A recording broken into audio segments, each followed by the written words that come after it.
Hey guys, welcome to part 3 of the Dragon Ball Z Budokai Let's Play. This time we're going to finish off the Saiyan story arc. So 3 more missions to go. And with this one we actually go right into the title card. Super Jewel. Gotta love that translation. Although it's probably not too far off the original Japanese there. Haha, you must be happy that a super elite warrior deigns to play with little ones like you. Is little ones even a word? That remains to be seen. Goliath apparently had a tough time of it from a little guy who tried hard. I don't know what the translators were doing in this. I can tell you that in no version of the anime or manga that I've ever seen, except possibly one of the dubs, maybe the ocean dub or something like that, did they ever mention Goliath. They never brought a biblical analogy into Dragon Ball. Because, you know, as is pretty obvious, Christianity doesn't exist in Dragon World, at least as far as I know anyway. So, yeah. Anyway, so onto the big climactic battle between Goku and Vegeta. So of course we are using the Kaioken, and there's actually an interesting thing with the way this game balances transformations. Is that basically anytime someone transforms... actually, sorry, before we get to that, that attack is called Continuous Kamehameha. Every single character has that same attack, and it's got completely misleading names every single time. Once again, I've got no idea what the translators were doing with that, but... yeah, that's a really weird one, because yeah, that was pretty obviously not Kamehameha. And we're going to see some rather interesting names as time goes on for that same technique. But anyway... what I was saying about the transformations is that every time someone transforms, they get a 10% attack power increase. So that any character that can transform multiple times means that, like, you know, they're instantly the strongest character in the game. So Super Saiyan Vegeta is of equal strength to Kaioken times 2 Goku. Which is just kind of funny. So basically Goku ends up being the most powerful because he's got the most transformations. But anyway. So, we may have a Goliath reference, but at least we don't have the old ocean dub, "Your father was a brilliant scientist, Goku." Although that would be kind of funny. I was surprised those translators didn't try and work that in. So, of course, Vegeta transforms into an Ozaru, well, his Ozaru form. And, well, in the next mission anyway. And this was actually the very, very first time that it happened in 3D. But I believe it was 3 games later with Budokai Tenkaichi, which is actually a totally different series, but just kind of uses the same sort of name. It actually was the first to include a playable Ozaru Vegeta. So that was pretty cool, but, you know, it's still pretty cool over here. I think this one's a little bit bigger than the one in that game. Good old Yajirobe. The only funny thing I find about this is that in between him Vegeta turning into an Ozaru and Vegeta actually, you know, like being in this cutscene right now, Goku's shirt gets torn off and he gets more damaged. No idea what happened there, but anyway. That's actually a little slip-up, I know, with the Budokai script. So that's actually a line of dialogue that isn't in any other version of the game. Because Vegeta actually can't sense energy at this point. He doesn't learn that until basically after he goes away from Earth and is on Namek. So that's a cock-up in every single version of the game. So just a kind of interesting thing that they put there. I mean, look at that. They even copied the anime by actually making the piece of land that Gohan's standing on actually get cut off and fly up and bounce up with physics. But anyway, of course, Yajirobe cuts off his tail, making basically his final useful act in the series. But actually, it's probably his most useful act in the entire series, really.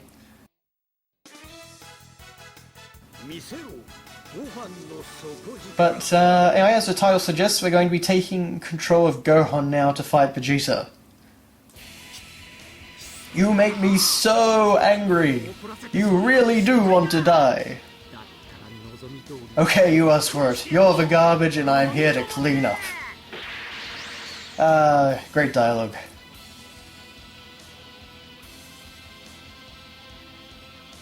But anyway, so now we're on to a brand new character. And Gohan really, you know, Kid Gohan isn't a great character. He's one of those ones you have to have, but he's not really that fun to play as compared to like Goku or anything like that. He's got that attack, Kill Quick apparently, which is a bit of a weird name. But this is actually, off the top of my head anyway, the only time we actually play as Kid Gohan. We play as Teen Gohan later in the Android story arc, but over here this is the only time we ever do. A lot of the fights on Namek that involve him are actually kind of skipped over. Well anyway, Vegeta actually went down pretty damn easy, so just about ready to finish this off.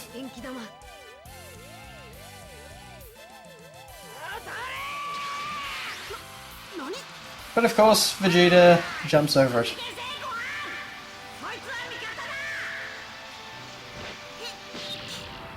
And we'll see the conclusion of that after this cutscene. After this load screen, rather. There we go.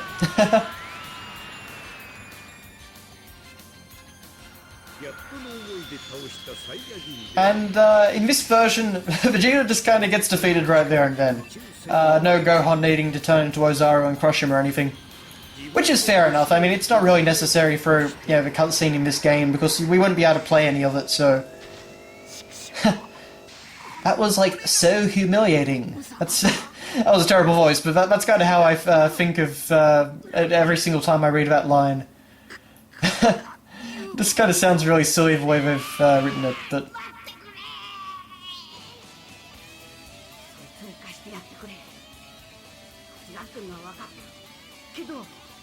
Nice little detail there, they actually have Goku speaking telepathically rather than, you know, mouthing his voices. That's actually not a... mouthing his voice.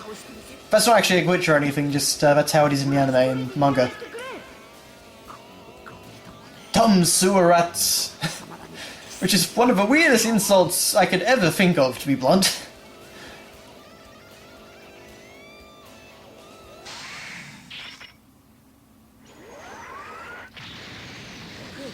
Goku, next time use your blasting power and be done with him at once. Oh dear.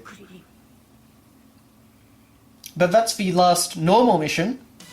Now we actually get a preview, and that is in the exact same style as the original Japanese next episode cards that played at the end of every single episode of the series. If you've got the Dragon Box release like I do, you'll find that that actually has all of the next episode previews. And it's exactly like that. They get the style here perfect, and Goku commentates everything, and it's really obvious that the people that made all these cutscenes, and just made this game in general, for the most part really loved Dragon Ball and really knew their stuff. There are a few weird things, like for example, the Kamehameha is always yellow in this game. Except with Cell, funnily enough. Only then it's blue. But anyway, so in addition to the normal missions, we actually get a what if at the end of every single story arc. So in this one we actually get to play as Vegeta.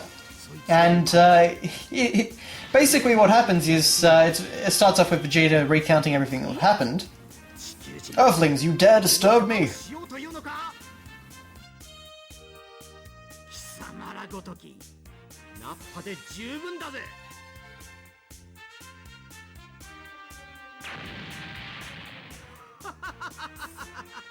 Vegeta's having a merry old day. But then Goku comes, and in this alternate universe he kills... he kills Nappa! Son of a gun, Kakarot! You're only a little warriorette!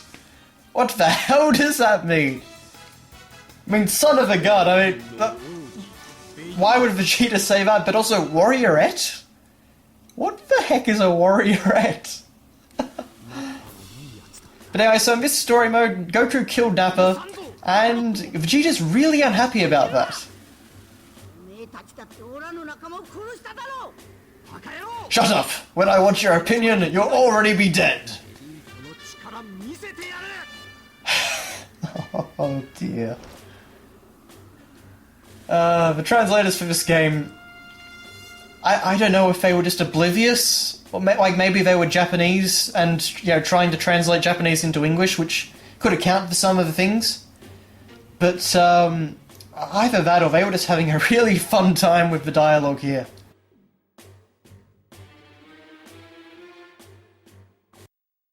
But anyway, so in this What If story mode, we've got to play as Vegeta, but we have to defeat Goku, Kuririn, and Gohan, all in successive order, without having our health bar refilled. So it can actually be a bit tricky. I did die against Kuririn, but you know, it's a fun little challenge, and you know, the ending is kind of neat, as you'll see when we get there. But after punching Goku through the scenery, we're not doing too badly here.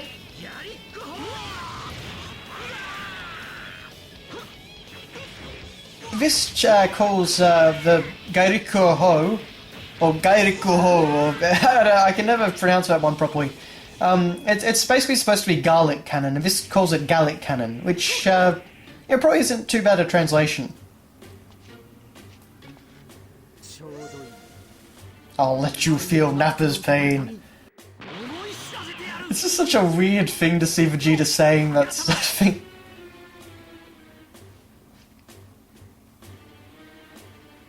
So as you can see, his health hasn't recovered yet.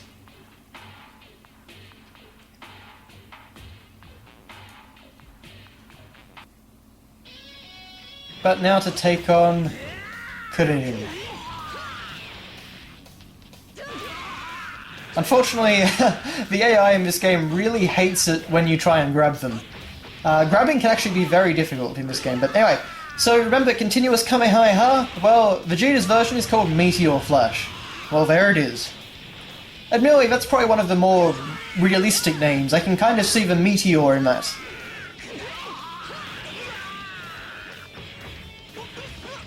Out of these three fights, funnily enough, Kuririn is actually the most difficult one. For some reason. He just seems to be way more difficult, and I honestly don't know how I managed to counter him there, but apparently grab beats Kamehameha.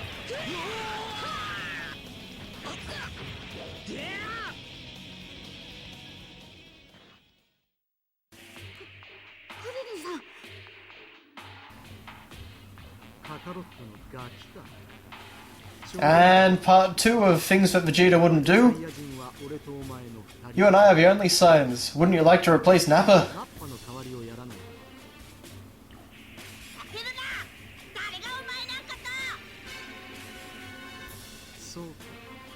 Alright, that's a pity. Then how about you just die? I kind of actually think of Ganon in Wand of Gamelon and Faces of Evil, the CDI Zelda games. You dare bring light into my lair? You must die! I just kind of think of Vegeta doing that. Forgive my lackluster impressions. But in the end, Gohan is actually by far the easiest. He's really not much of a threat for the most part. The only reason that he is a problem is because you have very little health after fighting Goku and Kuririn. So, it gets a little bit hairy.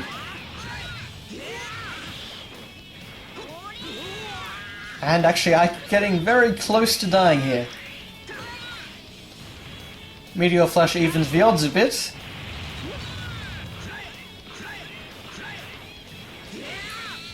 Okay, this is gonna be close.